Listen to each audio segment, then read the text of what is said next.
ആറ്റുകാൽ പൊങ്കാലയ്ക്കൊരുങ്ങി ഭക്തലക്ഷങ്ങൾ. തലസ്ഥാന നഗരിയിലെങ്ങും ഭക്തരുടെ വലിയ തിരക്കാണ് അനുഭവപ്പെടുന്നത്. രാവിലെ 9:45 ശുദ്ധപുണ്യാഹത്തോടെ പൊങ്കാല ചടങ്ങുകൾക്ക് തുടക്കമാകും.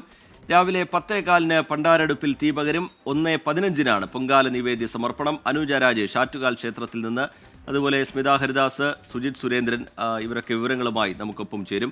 ആദ്യം അനുജയിലേക്കാണ്. അനുജ, ആറ്റുകാൽ ക്ഷേത്ര പരിസരത്ത് ആറ്റുകാൽ ക്ഷേത്രത്തിൽ വലിയ തിരക്ക് അനുഭവപ്പെടുന്നുണ്ട്, ഭക്തജന തിരക്ക് അനുഭവപ്പെടുന്നുണ്ട്. തിരുവനന്തപുരം ജില്ലയിൽ നിന്ന് മാത്രമല്ല, സമീപ ജില്ലകളിൽ നിന്നൊക്കെ വിശ്വാസികൾ അവിടേക്ക്, ഭക്തലക്ഷങ്ങൾ അവിടേക്ക് എത്തിയിട്ടുണ്ട്. എന്താണ് ആറ്റുകാൽ ക്ഷേത്രത്തിൽ നിന്ന് കാണാൻ കഴിയുന്ന കാഴ്ചകൾ? ചടങ്ങുകൾ എങ്ങനെയാണ് ഇനിയുള്ള ചടങ്ങുകൾ എങ്ങനെയാണ് അനുജ? Good morning. ഞാനിപ്പോൾ നിൽക്കുന്നത് ക്ഷേത്ര നടയ്ക്ക് തൊട്ട് മുന്നിലാണ്.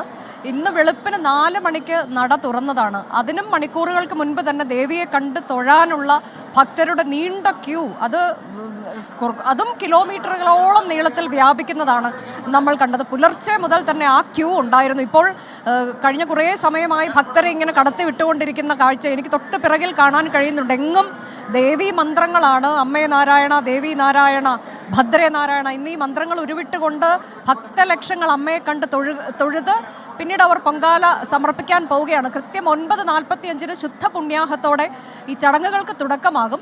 അതിനുശേഷമാണ് പ്രധാനപ്പെട്ട പണ്ടാര അടുപ്പിൽ തീ പകരുന്നത്. അതിൻ്റെ ചടങ്ങുകൾ എങ്ങനെയാണ് എന്നതൊന്ന് ചെറുതായി വിവരിച്ചാൽ, ആദ്യം ക്ഷേത്ര ശ്രീകോവിലിൽ തന്ത്രിയുടെ സാന്നിധ്യത്തിൽ മേൽശാന്തി ദീപം തെളിയിക്കും.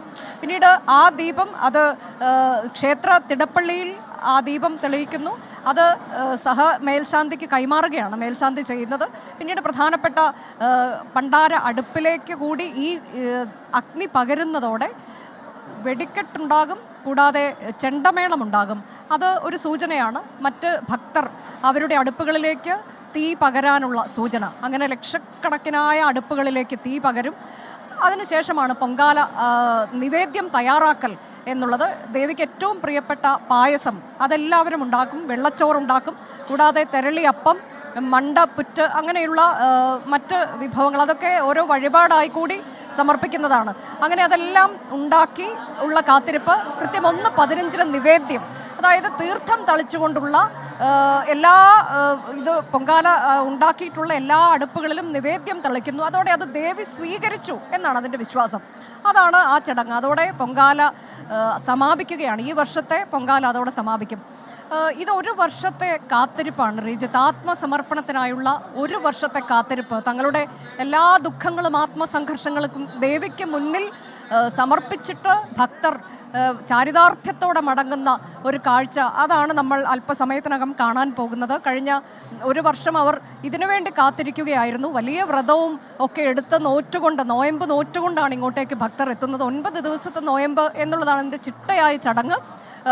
അത് മാംസ ആഹാരം ഒന്നും കഴിക്കാൻ പാടില്ല, സസ്യേതര വിഭവങ്ങൾ കഴിക്കാൻ പാടില്ല, ഗോതമ്പ് വിഭവങ്ങൾ അല്ലെങ്കിൽ ഫലമൂലാദികളൊക്കെ ഭക്ഷിച്ച് ഒരു നേരം മാത്രം അരിയാഹാരം എന്നതാണ്. അങ്ങനെ ചിട്ടയോടെ വ്രതമെടുത്ത് 7 ദിവസവും വ്രതമെടുത്ത് വരാം.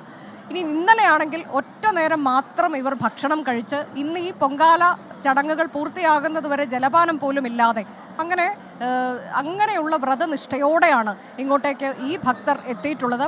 പലയിടങ്ങളിൽ നിന്ന് നമുക്ക് കാണാൻ കഴിയുന്നുണ്ട് റീജിത്ത്. ഇന്നലെയൊക്കെ നമ്മൾ പലരോടും സംസാരിക്കുമ്പോൾ കാസർഗോട്ട് നിന്നും കോഴിക്കോട്ട് നിന്നും വയനാട്ടിൽ നിന്നും ഒക്കെ വന്നിട്ടുള്ളവരാണ്. ഇത്തവണ കഴിഞ്ഞ തവണ എത്തിയതിനേക്കാൾ കൂടുതൽ ഭക്തർ എത്തിയിട്ടുണ്ട് എന്ന് അധികൃതർ തന്നെ പറയുന്നുണ്ട്. അതിൻ്റെ കണക്കുകളൊക്കെ നമുക്കിന്ന് ഉച്ചയോടെ അറിയാൻ കഴിയും. കൂടുതൽ ആളുകളും വടക്കൻ ജില്ലകളിൽ നിന്ന് എത്തിയിട്ടുണ്ട് എന്നതാണ്. നമ്മൾ തന്നെ ഇന്നലെ ഒട്ടേറെ പേരെ കണ്ടു. അതിൽ പ്രായമുള്ളവരൊക്കെ പറയുന്നത് തങ്ങൾക്ക് ശാരീരിക പ്രശ്നങ്ങളൊക്കെ ഉണ്ട്. അതൊന്നും ഒരു പ്രശ്നമല്ല, അമ്മ ഞങ്ങളെ വിളിച്ച് ഇങ്ങോട്ടേക്ക് എത്തിച്ചിരിക്കുകയാണ്, ഞങ്ങളുടെ എല്ലാ ദുഃഖങ്ങളും കേൾക്കാൻ അമ്മയുണ്ട്.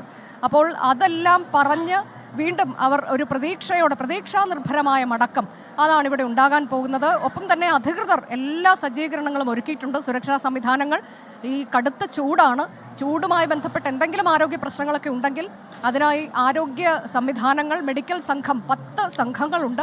ശരി, അനുജ രാജേഷാണ് ആറ്റുകാൽ ക്ഷേത്രത്തിൽ നിന്നുള്ള വിവരങ്ങൾ പങ്കുവെച്ചുകൊണ്ടിരിക്കുന്നത്. ആറ്റുകാൽ പൊങ്കാലയ്ക്ക് ഒരുങ്ങി നിൽക്കുകയാണ് തലസ്ഥാനം. പൊങ്കാല അർപ്പിക്കാൻ തലസ്ഥാനത്തേക്ക് ഭക്തലക്ഷങ്ങൾ ഇതിനോടകം തന്നെ എത്തിക്കഴിഞ്ഞിട്ടുണ്ട്. നഗരത്തിൽ ഗതാഗത നിയന്ത്രണമുണ്ട്, കനത്ത സുരക്ഷയുണ്ട്. വലിയൊരു മഹോത്സവം, അതിന് ആചാരത്തിൻ്റെ പ്രൗഢി. നഗരവീഥികളിലെല്ലാം പൊങ്കാലക്കലങ്ങൾ നിറയുന്ന കാഴ്ച. 10:15 പൊങ്കാലടുപ്പിൽ തീ പകരാൻ പോകുന്നത്. നിവേദ്യ സമർപ്പണം ഉച്ചയ്ക്ക് 1:15. തിരുവനന്തപുരം ജില്ലയിൽ നിന്ന് മാത്രമല്ല സമീപ ജില്ലകളിൽ നിന്ന് വടക്കൻ ജില്ലകളിൽ നിന്നൊക്കെ ആളുകൾ വിശ്വാസികൾ അവിടേക്ക് ആത്മസമർപ്പണത്തോടുകൂടി എത്തുകയാണ്. ആറ്റുകാൽ ക്ഷേത്രത്തിൽ വലിയ തിരക്ക് അനുഭവപ്പെടുന്നു. അതുപോലെ ക്ഷേത്ര പരിസരത്ത് വലിയ തിരക്ക് അനുഭവപ്പെടുന്നു. തിരുവനന്തപുരം നഗരത്തിന് നമുക്കറിയാം പല ഭാഗങ്ങളിലും പൊങ്കാല കലങ്ങൾ നിറഞ്ഞിരിക്കുന്നു.